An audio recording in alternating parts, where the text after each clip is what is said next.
Now then, Vinyl Monkey once again. Country, yeah, another bloody genre. Yeah, difficult stuff, but where do you draw the line? But anyway, this is my channel, so I suppose I get to draw the lines, and sorry if the lines don't please everybody, but as I keep saying, just a bit of fun, past 20 minutes, and hopefully spark a bit of debate. So this week, my favourite 10 country albums. I did sort of set some sort of guidelines. First of all, I've not included anyone who's just done sort of one country LP. You know, like Elvis did a country LP, and several, and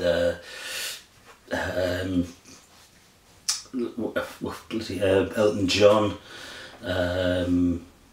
Lots of other people have just done one country LP, and I've not included that. I've not included the Eagles and the Byrds, partly because, well, for the Eagles, I think by the time they got to my favourite Eagles album, Hotel California, they'd moved well away from country, I think, into sort of pop rock sort of style. So I haven't included those. I've just kept them out of me. They might or might not have snuck into the top 10. I'm not sure. I've put no multiple entries, so I haven't put more than one by any one artist in my top 10. I've not included CDs. I've only got about 50 or so vinyl albums that I would classify as sort of country orientated, and I've got lots more CDs, but I haven't included them. So it's just really my favourite from my pretty limited vinyl collection of maybe 50 or 60 records or something like that. So and I've included no tributes, which means I've missed out really one of my favourite country albums, which is Will Oldham's Bonnie Prince Billy's tribute to Mel Haggard, but which is a fantastic album, but I've decided not to put that in. There's a lot of real giants, icons, giants, particularly giants of American music, in my top 10, so hopefully you'll enjoy that. But the big giant, the one whose shoulders everybody stands on, not just in country but in rock, would there have been an Elvis without this guy, or anybody else for that matter? Hank Williams, not in my top 10, and that's because really Hank Williams died tragically, aged just 29. I mean, incredible, the body of work he produced before he got to 29, but it was before really the age of the album, you know, and yeah, I think he had 35 hit singles, he had loads of EPs. EPs seem to be his main currency, but the albums really are like this one, are sort of, you know, thrown together compilations really that don't really do justice to some of the brilliant songs that he produced. So Hank Williams, who's now, what is it, 100 floors above Leonard Cohen in the Tower of Song, not included, but certainly acknowledged. So here goes with my top 10, and number 10, I've got Gram Parsons, his first solo album, GP. There he is, a sort of pretty much out of focus photographs on the LP, but Gram Parsons, yeah, he was in the Byrds, he was in the Flying Burrito Butt Brothers. He went solo about the time he became best mates with Keith Richards, and unfortunately I mean, one of the reasons he'd left those bands or been kicked out of those bands was he'd struggled terribly with addictions, you name it, but alcohol and hard drugs, addicted and affecting his you know, his personality and his lifestyle and all the rest of it. So perhaps the last bloke in the world you want to fall in with really when you got those sorts of problems is Keith Richards, but they became best mates. Gram Parsons ended up spending months and months with the Stones when they were down in the south of France recording Exile at Main Street, and apparently him and Richards were always you know, in the bedroom playing guitars, blah blah, and Jagger wasn't keen, and I think the story goes that Jagger had something to do with eventually booting him out. Anyway, when he was booted out, And just before he tragically died, really aged, he was only aged 26, Graham Parsons, when he eventually died. He produced 2 great solo albums, this one and Grievous Angel, and I think they're both really on a par. But it's a lovely blend of country and southern soul. It sort of presages the sort of country rock sort of style. He's got a crack country band behind him. There's a couple of brilliant duets on here with Emmylou Harris, who he'd just started working with. We'll Sweep Out the Ashes in the Morning, and what's this one? That's All It, let me just see, yeah, That's All It Took. Absolutely gorgeous duets. If you're going to listen to one track, maybe give one of those a go. But as I say, a real big influence on country rock, Graham Parsons, and acknowledged as such, and he's my number 10 GP. My number 9, this is Steve Earle, Copperhead Road. Steve Earle started at the sort of country end of the spectrum and moved pretty quickly towards the rock end of the country rock spectrum, and this is one of his, he's got lots and lots of great albums. He's still going these days. He's another one who's terrible trouble with drugs and one thing and another. Always been a bit of an outlaw. We'll come on to mention outlaws in country music later on, but often largely because of his left-wing views. He describes himself as a socialist. He supported Bernie Sanders in the last election campaigns. And side one of this album, Copperhead Road, is very political. Vietnam War. Somebody comes back from Vietnam and is selling drugs, and another one describing Ronald Reagan as a touring con man. Second side's more sort of traditional country, or traditional country rock love songs, if you like. But yeah, this album was 1988, January 1988, and I think when it was released, Steve Earle was actually in jail, and it was just before he had his 5th marriage. I think he was only 33, 32, 33, and he'd already been married 5 times. I think he ended up being married 8 times. Lots and lots of kids from different marriages, but yeah, he was on to his 5th marriage. He was in jail, and I found this quote the other day. I'll just try and oh, sorry, me hang on one second, I'll just get this quote up, because this is yeah, this is a journalist who was trying to contact him, and if I'm reading it off this laptop here, so apologies for not looking at the camera, but this is when he was in jail, and the journalists were ringing him to try and get a comment about this album, and he had a message on his answering machine that said, "This is Steve.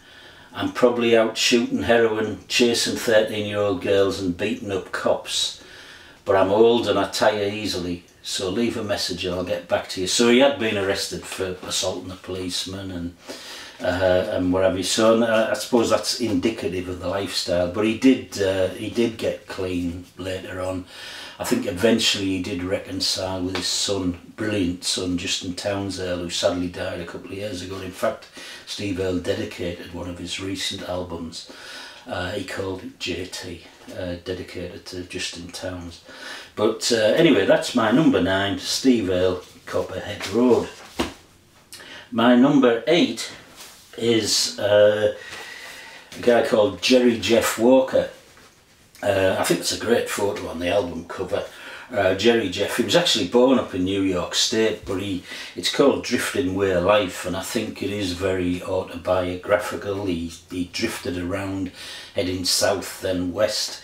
And this is beautiful, simple, folk-orientated country songs. Great songs. There were no particular hits on here. I don't think there'd be any songs you would recognise necessarily. But Jerry Jeff Walker did write the great Mr. Bojangles, that brilliant song, and I suppose that's what he's most famous for. He was categorised as one of the sort of outlaw country stars, those who didn't want to stick within the very tight boundaries that the sort of Nashville Grand Ole Opry sort of scene were placed around traditional country and western music, or country music. But it's a lovely album, really, really lovely. The second track, Morning Song to Sally, it's almost a little bit Donovan goes country, but lovely stuff. Jerry Jeff Walker, Drifting Way of Life, my number 8. My number 7, and this is another giant in his own way, and he led a band called Giant Sand, and the person I'm talking about is Hal Gelb. An absolute genius in my view. I've seen him many times, and got, I don't know, 20 odd of his albums, either under the name Giant Sand or under his own name, Hal Gelb, or in this case the Band of Blackie Ranchette, which was the vehicle he used for the songs he'd written, which were more at the country end of the spectrum, if you like. And I think there were 4 albums from the Band of Blackie Ranchette, but it's all Hal Gelb. As I say, he's a giant of alternative country, a pioneer of what became known as alternative country. I mean, this perhaps isn't his strongest Blackie Ranchette album, but it's the strongest one I've got on vinyl. I think the strongest one perhaps for me is called Still Looking Good to Me, from a few years later than this. This is from 1990.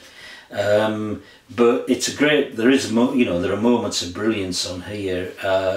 Wild Dog Waltz, Dreamville, Sage Advice, the title track itself. But give Hal Gelb a listen to. Not necessarily this album, it's a good album, but just look up Hal Gelb, an absolute giant of country and alternative country music. A brilliant, brilliant artist. That's my number 7. These are all just great people, icons really of popular music. I mean, what a collection of them. And this one is my number 6. This is Willie Nelson. And I could have picked, I've got quite a few Willie Nelson albums, and perhaps Stardust, where he did sort of more traditional pop covers, is sometimes considered his masterwork, or there are others from earlier on. And I could have picked several albums, but I've picked this one, Last Man Standing, from 2018. Really just because it's absolutely incredible. The guy was 86 when he made this album. He's 88, 89 now. He's still touring, still recording. He still sounds absolutely fantastic. I mean, he's got a lovely sort of nasal, whiny, sort of jazzy voice that's absolutely unique. He's got a brilliant guitar style that's all his own. He's been a political activist all his life. He's he was one of the instigators of Farm Aid, helping farmers in economic problems in America. He'd done loads of work during the coronavirus, raised 700 grand I think for people who were struggling during the pandemic. He's particularly active on the legalising marijuana campaigns. He's been in trouble and arrested and in prison before for marijuana possession. He's been a film star, he's been in TV star, he's been in the Dukes of Hazzard, he was in The Simpsons, Miami Vice, all sorts of projects. The guy is just an absolute icon. This album is lovely. It's very funny, it's self-deprecating humour. He just takes the mickey out of himself. All his mates are sort of pegging out, does he want to be the last man standing? He resolves that he doesn't mind being that actually. Anyway, lovely album, Last Man Standing, Willie Nelson, my number 6. My number 5, I might have mentioned this one before in my alphabetical tour, but this is a work of genius, I think. This is the Cowboy Junkies, the Trinity Sessions. The Cowboy Junkies are, well, 4/5 of the Cowboy Junkies are made up of the Timmins family. The singer Margot, beautiful singer, and her brothers make up 4/5 of the band. And this is a unique album. It was recorded in a church in just one go, in one night. with one microphone, believe it or not, just hanging, you know, in the middle of where the band was. It is so slow. It is beautifully slow, absolutely gorgeous, gorgeous stuff. And it's mainly the band's own songs, but they do 2 brilliant covers in here. And I'm glad I've got Hank Williams somewhere into the top 10, because they just do a stunning, really, really slow I'm So Lonesome I Could Cry by Hank Williams. And they also do a brilliant version of Lou Reed's Sweet Jane as well on side 2. So that's my number 5, Cowboy Junkies, Trinity Sessions from 1988. My number 4, I just love this guy. This is Waylon Jennings. Got lots of Waylon Jennings LPs. The one I've picked is Singer of Sad Songs. Could have picked several others really, but this one, it's just got a lovely production. It highlights his lovely voice. The songs are about sort of alienated individuals, you know, people who were at odds with everything and everybody, and looking to sort of try and find a way back, you know, back home or back into their relationships or whatever. And it's just lovely, heartrending country stuff. And Jennings was another one of these outlaws. He wanted a, you know, he always wanted a break from Nashville and any of the constraints in there. And yeah, lovely album. My number, 4, Waylon Jennings, Singer of Sad Songs from 1970. My number 3, he had to be in the top 10, didn't he? Johnny Cash, the fabulous Johnny Cash, from 1958, the year I was born.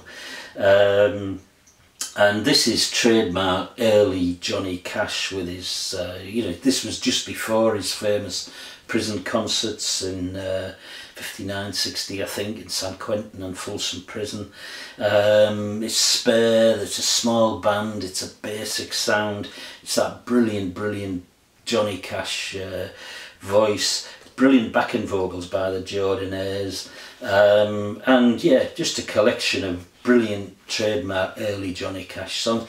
I could have gone for his later stuff. He, as many of you will know, he was reborn really in his last 3 albums before he died, when producer Rick Rubin sort of brought him out of retirement really, and he crafted 3 fantastic LPs. The single Hurt, of course, which was you know, a huge seller, very, very popular, but all of those last 3 albums were absolutely gorgeous. But I've gone for early Cash because yeah, there is just one, the Man in Black, Johnny Cash. So that's my number 3, the fabulous Johnny Cash from 1958. My number 2, this album, I don't care what genre I'm talking about, this is one of my favourite albums of all time. This is Charlie Rich, Behind Closed Doors, and this is just a collection of, 10, 11 absolutely gorgeous country inflected pop songs. You'll be familiar with probably the 2 biggest hit singles on here, Behind Closed Doors and The Most Beautiful Girl. He's just got an absolute brilliant voice. He's a superb musician. I think he's one of the greatest pop singers, pop, country, rock, whatever you want to call it, singers of all time. He's way, way up there, I think. Maybe even underrated. But also a brilliant writer, and he's written a couple on here. His wife's written a couple. His teenage son has written a gorgeous "If You Wouldn't Be My Lady." Lovely, lovely stuff. So yeah, one of my favourite albums of all time from 1973, Charlie Rich, Behind Closed Doors, is my number 2. And my number 1 in my top 10 country albums, I've saved it for the Hag, Mel Haggard, and the one I've picked is Pride in What I Am. Again, I don't know, I've got 5 or 6 Mel Haggard albums, and there's not a bad one amongst them. They're all really, really good. What a strong songwriter. And Mel Haggard is the real deal.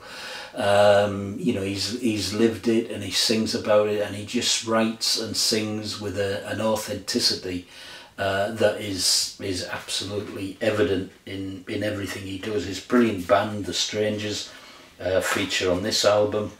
It's a rare sort of gatefold album, rare for a country album. It also shows you him fishing there, which is a bit of a bonus for a fishing nut like me. But yeah, Mel Haggard, yeah, he was in prison actually, been in trouble as a kid. His father died when he was young. He'd ended up in all sorts of youth Borstals and that type of place. Then he ended up in hardcore prison. I think he escaped from one prison, and then he was put into San Quentin, and that was where he witnessed Johnny Cash's performance at San Quentin. From there he joined the prison band, and on release from prison he embarked upon an absolutely stunning career where he just produced some absolutely superb work. And I think my favourites on this album, the title track, I take a lot of pride in what I am. Who'll Buy the Wine, it's a great song. And then, I don't know, maybe my favourite, Mel Haggard wrote it, The Day the Rains Came. Really lovely song.